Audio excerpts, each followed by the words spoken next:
All right, hello everyone and welcome. So today we're going to dive into something that's honestly super important and really practical for your day-to-day life as an apprentice. We're talking about safeguarding and prevent. And look, I know what you're thinking. More rules, right? But no, this isn't about some boring checklist. Think of this as a set of real-world skills for looking out for each other. Let's just jump right in with a question. Have you ever had that feeling? You know the one. You're chatting with a friend, a colleague, and something just feels off. They're not quite themselves.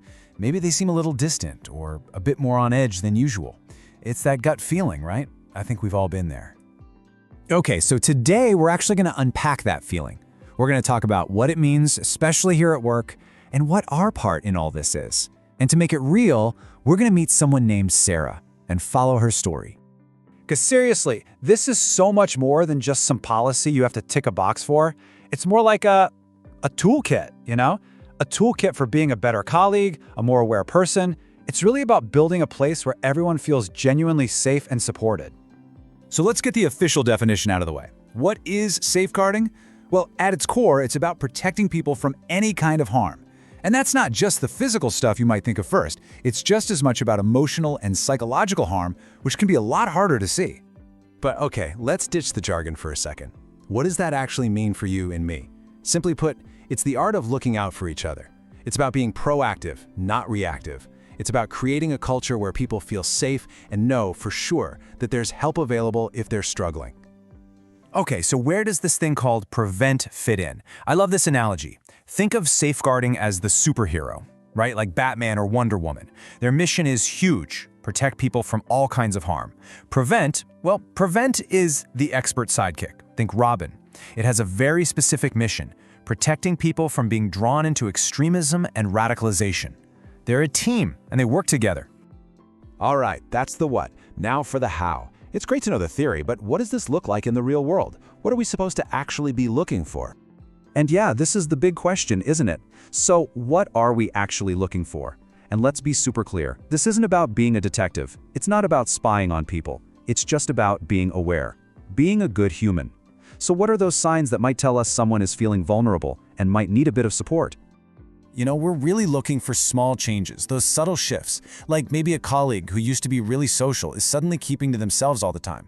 Or maybe they start talking about some pretty extreme stuff they're seeing online, getting sucked into those weird internet rabbit holes. It could even be someone who just feels like the world is against them, you know, holding on to this really big sense of grievance. All of these can be signs that someone's in a vulnerable spot. And look, this stuff isn't just theory from a textbook. To see how it all clicks together, let's go back to that story I mentioned earlier. Let's talk about what happened to Sarah and see how one simple, small action made all the difference in the world.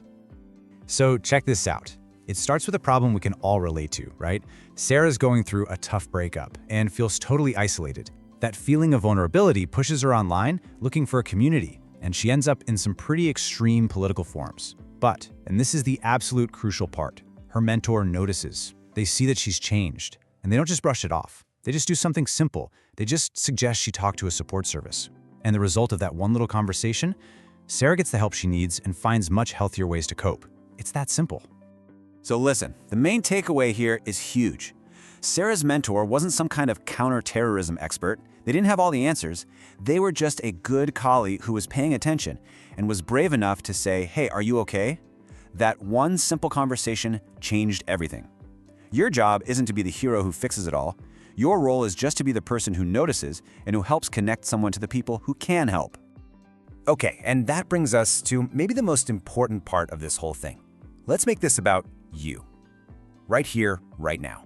Let's take all this info and turn it into a real conversation. So, I'm going to throw it over to you guys now. I want you to really think about two questions. First, what are some of those small, subtle changes in a colleague that would make you pause and think, something's not right here?